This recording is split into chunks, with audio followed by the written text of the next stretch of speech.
SKML చేసే academy YouTube ఛానల్కి స్వాగతం. మనం ఇప్పటిదాకా బ్లాక్ ఐడియాస్ చూసుకున్నాం కింగ్స్ ఇండియన్ స్ట్రక్చర్లో. ఈ గేమ్ ద్వారా ఒక రెండు ఈ వీడియో ద్వారా మనం రెండు వైట్ ఐడియాస్ని చర్చించుకుందాం. ఇందులో మీరు ఈ పొజిషన్ కానీ చూసినట్టయితే ఇలాగా 143 గేమ్స్ ఉన్నాయి. మనం డిస్కస్ అయిపోయే game Viswanathan Anand versus Zoltan Almasi. ఇక్కడ కింగ్స్ ఇండియన్ అటాక్కి వైట్ బాయ్నెట్ అటాక్ ప్రిఫర్ చేసుకుంది. దీన్ని బాయ్నెట్ అటాక్ అంటారు. ఇలాగా బాయ్నెట్ అటాక్ అంటే ఒక రైఫిల్కి ముందన ఒక కత్తిలా ఉంటుందన్నమాట. అది ఇది కత్తి అనుకోండి. ఇది ఆర్మీలో వాళ్ళు దీన్ని బాయ్నెట్ అంటారు. కత్తి రైఫిల్కి ముందు ఉన్నది. అందుకని ఇందులో ఈ D5 పాన్ చూడండి ఎలా ఉందో, దానికని దీనికి పేరు వచ్చింది బాయ్నెట్ అటాక్ అని. ఇది వ్లాదిమిర్ క్రామ్నిక్ చాలా పాపులరైజ్ చేశారు. దాని తర్వాత అదే ఐడియాని ఈయన కూడా ఉపయోగించి ఈ కింగ్స్ ఇండియన్కి ఎగెనిస్ట్గా బాయ్నెట్ అటాక్ చాలా ఎఫెక్టివ్ వెపన్. మీరు ఎవరైనా కింగ్స్ ఇండియా అంటే D4 ప్లేయర్ అయితే అపోనెంట్ కింగ్స్ ఇండియన్ ఆడతాడు అనుకుంటే దాంట్లోకి ఈ బాయ్నెట్ అటాక్ని చూస్ చేసుకోండి. దానికి ఎగ్జాంపుల్స్ విశ్వనాథ్ ఆనంద్ గేమ్స్ మీరు చూసుకోవచ్చు. ఇక్కడ ఏమైందంటే ఇక్కడ వైట్ ఆల్రెడీ B4 ఆడిస్తుంది ఇక్కడ. సో అందుకని వైట్ ఐడియా ఏంటంటే వీళ్ళు అటాక్ అంది క్వీన్ సైడ్ అటాక్ చేసి ఆల్రెడీ B4 అయిపోయింది. ఇంకా ఈ C5 ఇలా ఆడి ఈ బ్లాక్ యొక్క ఈ పాన్ చైన్ని అటాక్ చేయడానికి ట్రై చేస్తుంది. ఇక్కడ ఒకవేళ బ్లాక్ ముందే అటాక్ చేసింది అనుకోండి ఇటువైపు, సరే B4 C5 ఆడకుండా ముందునే A5 కానీ ఆడింది అనుకోండి,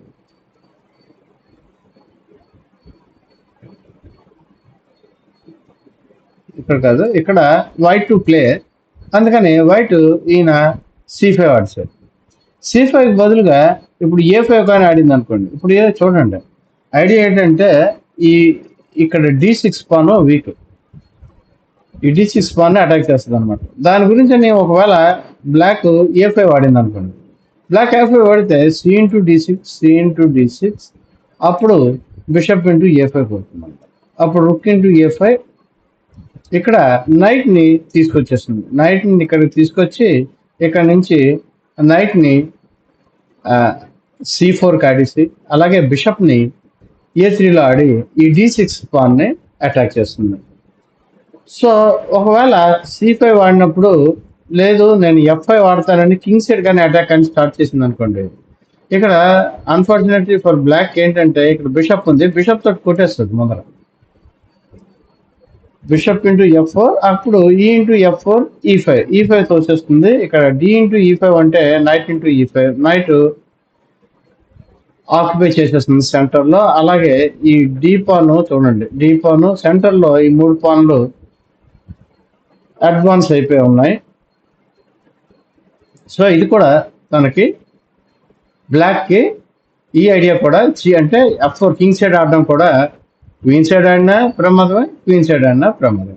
అందుకని ఇక్కడ ఆఫ్టర్ C5 బ్లాక్ ఏం చేసిందంటే G5 ఆడింది.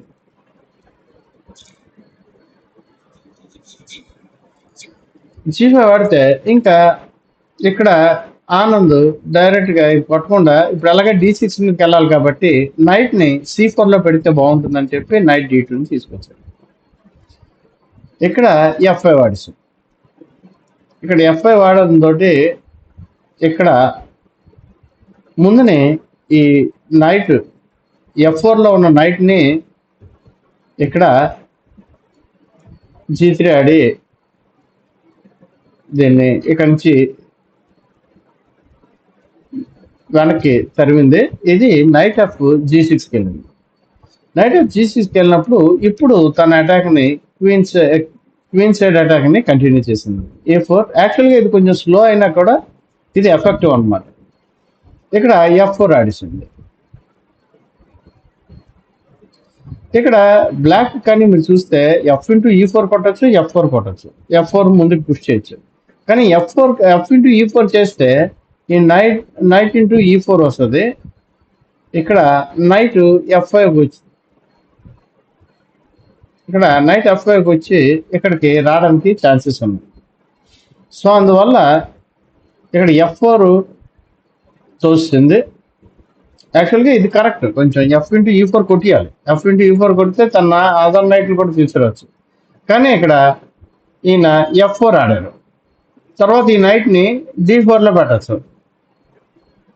అంటే వైట్కి స్టిల్గా ఫేవరబుల్గా ఉన్న ఈ లైన్ ఇంకొంచెం ఫేవరబుల్గా ఉంటుంది అన్నమాట. కానీ ఈయన ఇక్కడ F4 ఆడారు, ముందుకు పుష్ చేస్తారు. ముందుకు పుష్ చేయడంతో ఇక్కడ ముందునే ఈ D6 పాన్కి అటాక్ చేయాలనుకుని నైట్ C4 వెళ్ళిపోయారు. నైట్ C4 అయితే ఇక్కడ G4 పుష్ చేస్తారు. G4 అయితే ఇక్కడ తన అటాక్ని నైట్ B5 కంటిన్యూ చేశారు. ఇప్పుడు D6 పాన్ మీద చాలా అటాక్లు వచ్చినాయి. ఇంక ఇప్పుడు కార్డు దీన్ని కాయడం చాలా కష్టం. అందుకని ఏం చేశారంటే ఇక్కడ రుక్ని F6 తీసుకొచ్చారు.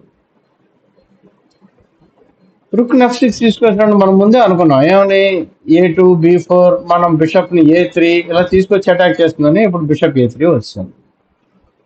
సో ఈ స్ట్రక్చర్లో మనం అటాకింగ్ ఏంటి, B4 ఆల్రెడీ ఆడేశారు, C5 ఆడేసి నైట్ని C3లోకి తర్వాత B5లోకి తీసుకొచ్చి బిషప్ని A3లో పెట్టేసుకున్నాం. ఇక్కడ ఇప్పుడు H5 ఆడారు. అయితే ఇక్కడ ఒక టాక్టిక్స్ ఆడారు. టాక్టిక్స్ హెల్ప్తో సాక్రిఫైస్ ఇచ్చినట్టే ఇచ్చి మళ్ళీ మెటీరియల్ రీగైన్ చేసుకున్నారు. అంటే 2 పాన్లు కొట్టారు. ఇక్కడ నైట్ ఇంటూ C7, ఇక్కడ క్వీన్ ఇంటూ C7 కొట్టారు అనుకోండి. ఇక్కడ C ఇంటూ D6, ఇక్కడ రుక్ ఇంటూ D6 కొట్టారు. ఇక్కడ నైట్ ఇంటూ D6 కొట్టారు. క్వీన్ ఇంటూ D6, ఇప్పుడు B5 ఆడేశారు. ఇప్పుడు ఎప్పుడైతే క్వీన్ F6కి వెళ్ళిందో ఇక్కడ D6 ఆడేశారు. ఈ నైట్కి ఎక్కడ మంచి స్క్వేర్ లేదు. సో ఈ నైట్ ఇవ్వాల్సి వచ్చింది, నైట్ తీసేసుకున్నారు. ఇంకొకటి ఏంటంటే వైట్కి ఇప్పుడు ఈ D పాన్ని D7 తోసేసినా కూడా అది అడ్వాంటేజ్గా ఉంటుంది. ఈ పాన్ కూడా ఇది బిషప్ కూడా దొరికేస్తుంది. దీంతో దీన్నైనా కొట్టచ్చు, లేదా దీంతో కొట్టచ్చు. సో అలాగే విశ్వనాథ్ ఆనంద్ ఈ గేమ్ని గెలుచుకున్నారు. ఇంకొక ఎగ్జాంపుల్ చూద్దాం. మరి ఇక్కడ కానీ చూస్తే మీరు ఇందులో ఇంకొక ఐడియాని మనం డిస్కస్ చేయబోతున్నాం. చూడండి, ఇందులో కూడా బాయ్నెట్ అటాక్ ఉంది. కానీ బాయ్నెట్ అటాక్లో ఇక్కడ అపోనెంట్ C5 ఆడిస్తారు. సో ప్రీవియస్ ఎగ్జాంపుల్లో విశ్వనాథ్ ఆనంద్ ఆడినట్లు ఈ B4 C5ని తోయలేదు. అందుకని ఇప్పుడు ఇప్పుడు ఇందులో ఎలా ఆడాలి, ఇక్కడ క్వీన్ సైడే ఆడాలి. ఇక్కడ జాగ్రత్తగా చూడండి, ఇక్కడ క్వీన్ సైడే ఆడాలి. క్వీన్ సైడ్ ఆడాలంటే A2 B4 పుష్ చేసుకోవచ్చు. A2 B4 పుష్ చేసుకుని ఆ నైట్ని సహాయంతో ఈ క్వీన్ సైడ్ అటాక్ చేయొచ్చు. అందుకని ఈయన గేమ్లో ఏమంటారంటే నైట్ని మనం ఇందాక తెచ్చుకున్నట్టే నైట్ మేనవరింగ్ చేసుకోవాలి. నైట్ E1 నుంచి D3 పెట్టుకుంటే అప్పుడు B4కి సపోర్ట్ వస్తుంది. ఒకవేళ F4 ఆడాలనుకుంటే F4కి సపోర్ట్ వస్తుంది. ఇక్కడ ఉన్న నైట్ E1 ఇక్కడి నుంచి తీసుకొచ్చి ఇక్కడికి నైట్ D3లో పెట్టుకున్నారు అనుకోండి. అప్పుడు B4కి అటాక్ ఉంటుంది, B4కి సపోర్ట్ ఉంటుంది. అలాగే ఇన్ ఫ్యూచర్లో F4 కానీ ఆడితే F4కి సపోర్ట్ ఉంటుంది. సో అందుకని ఇక్కడ నైట్ E1 ఆడారు. ఇక్కడ A6 ఆడేశారు, ఇక్కడ A3 ఆడారు. ఎందుకని నెక్స్ట్ B4 ఆడేస్తారు. ఇక్కడ క్వీన్ F8 వచ్చింది. క్వీన్ F8 ఎందుకంటే అన్పిన్ చేసుకుంది. ఇక్కడ నైట్ ఉంది కదా, ఈ నైట్ని అన్పిన్ చేసుకుంది. సో ఇప్పుడు నైట్ క్యాన్ మూవ్ అనమాట. ఇక్కడ B4 ఆడేశాడు. మనం అనుకున్నట్లే ఇది ఆడింది GM ఇలిసిస్ ఖండోబా. ఈయన B4 ఆడిశారు. ఇక్కడ H6 ఆడినప్పుడు ఏం చేస్తారు, బిషప్ని తిన్నగా తీసుకొచ్చి E3లో పెట్టుకోవడం. ఇప్పుడు దీని మీద అటాక్ పెరిగింది చూడండి. ఇక్కడ ఇక్కడ ఎప్పుడు కూడా కింగ్ సైడ్ ఆడకూడదు. ఇక్కడ B6 ఎందువల్లంటే అటాక్ అంతా మనకి క్వీన్ సైడ్ ఉంది. ఈ B5ని ఓపెన్ అప్ చేసేయాలి. ఇక మెయిన్ ఐడియా ఏంటంటే ఇక్కడ B5ని ఓపెన్ అప్ చేసుకోవాలి. ఇక్కడ బిషప్ E3 ఆడినప్పుడు B6 ఆడారు, రుక్ B1. సో అందుకనే ఇప్పుడు ఈ ఫైల్ ఓపెన్ అప్ అయిపోతుంది, అందుకని రుక్ని ముందే తీసుకొచ్చి ఇక్కడ పెట్టుకున్నారు. ఇక్కడ కింగ్ H7కి వెళ్ళింది. కింగ్ H7కి వెళ్ళడంతో ఈయన ఐడియా ఏంటి, మనం కింగ్స్ ఇండియన్లో మనం ఎన్నోసార్లు చెప్పుకున్నాం. బ్లాక్ ఐడియా ఏంటి, కింగ్ E7కి వెళ్ళినప్పుడు ఈ నైట్ G8కి వెళ్ళి ఈ F4ని తోసేస్తుంది, F5 తోసేస్తుందని. సో ఆ ఐడియా తోటి ఈయన కింగ్ని పక్కకి తెచ్చుకుంటే ఇక్కడ క్వీన్ ఏం చేసిందంటే క్వీన్ C2. ఇది ఎక్సలెంట్. ఎందువల్లంటే ఇది చూడండి, 3 కూడా ఒకే లైన్లో ఉన్నాయి. ఎప్పుడైతే క్వీన్ తీసుకొచ్చి దీన్ని అలైన్ చేసుకున్నారు, కింగ్ తోటి అపోజిషన్ కింగ్ తోటి అలైన్ చేసుకున్నారు. ఇక్కడ క్వీన్ E7 ఆడిశారు. మళ్ళీ ఎలాగో బిషప్ వెళ్ళిపోయింది కదా అని బిషప్ క్వీన్ E7, ఇది నైట్ ఇక్కడికి రాలేదు. ఇక్కడ B/C5 వచ్చారు.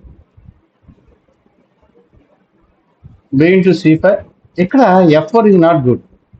ఇక్కడ వైట్ కానీ F4 ఆడకూడదు. ఎందుకంటే కింగ్ మేము ముందర చెప్పుకున్నాం కదా, కింగ్ సైడ్ ఆడకూడదు. ఇక్కడ E/F4, bishop F4, night E5 వచ్చి కూర్చుండిపోద్ది ఇక్కడ. సో దీన్ని డిస్ప్లే చేయడం చాలా కష్టం.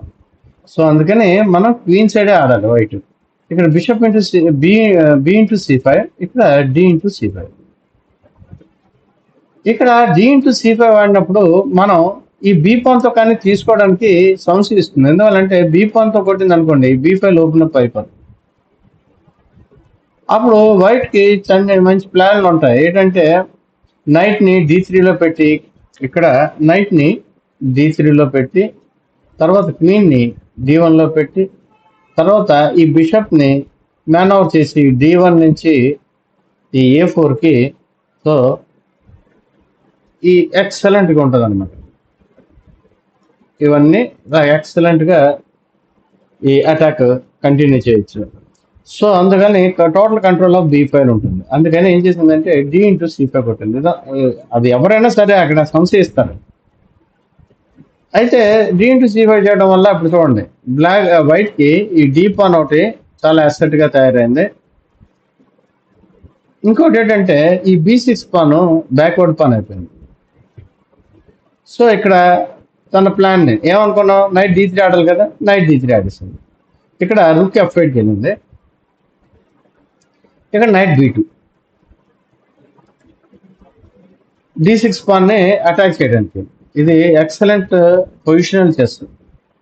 చూడండి, ఎక్కడి నుంచో మ్యాన్ ఓవర్ చేసుకుని దీన్ని ఇక్కడ పెట్టి దీన్ని అటాక్ చేద్దాం అన్నమాట. ఇక్కడ నైట్ E8కి వెళ్ళిపోయింది. నైట్ E8కి వెళ్ళినప్పుడు నైట్ BF4.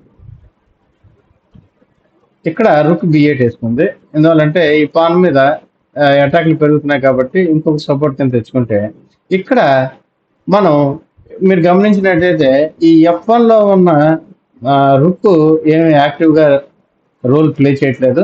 అందుకని ఏం చేస్తుంది, దీన్ని యాక్టివేట్ చేయడానికి తీసుకొచ్చి అక్కడ పెట్టాలి, B5లో పెట్టుకోవాలి. ఇది ఒక ఐడియా. కానీ ఈ ఐడియాలో పెట్టాలంటే ఇప్పుడు రుక్ ఇక్కడి నుంచి ఖాళీ చేయాలి కదా, అందుకని ఈ రుక్ని తీసుకొచ్చి B3లో పెట్టారు. చూడండి, మనం గేమ్ ఆడుతున్నప్పుడు మన ఐడియాస్ ఏంటి అని చూడాలి. తర్వాత అవి ఎలా వెళ్ళాలి అన్నదే టెక్నికాలిటీ అనమాట. ఫస్ట్ మనకి ఏం చేయాలో తెలియాలి, తర్వాత ఎలా చేయాలో తెలియాలి. అంతే.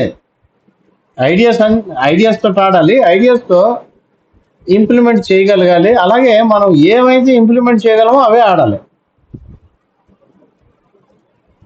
ఇక్కడ రుక్ B3, ఇక్కడ నైట్ C7కి వేసుకుంది.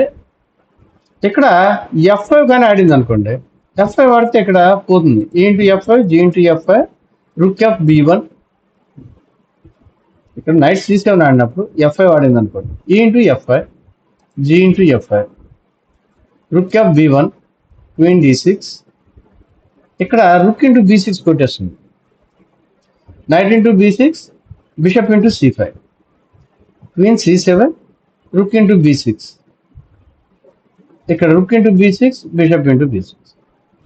సో ఇలాగా ఈ మొత్తం అంతా చూసారు ఇక్కడ క్వీన్ సైడ్ అంతా టోటల్ డామినేషన్ క్వీన్ సైడ్. ఈ 2 పాన్లు కూడా ముందుకు వెళ్ళిపోతుంటాయి.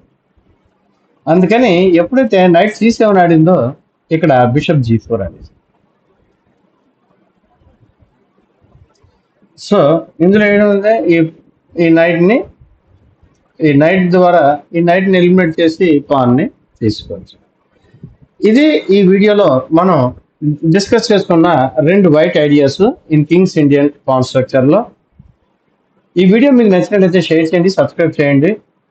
దీంతో మనం ఈ వీడియోతో మనం కింగ్స్ ఇండియన్ పాన్ స్ట్రక్చర్ గురించి మనం చర్చించుకున్నాం. మనం ఇంకొక పాన్ స్ట్రక్చర్తో నెక్స్ట్ వీడియోలో మీ ముందుకు వస్తాను. అంతవరకు సెలవు మరి.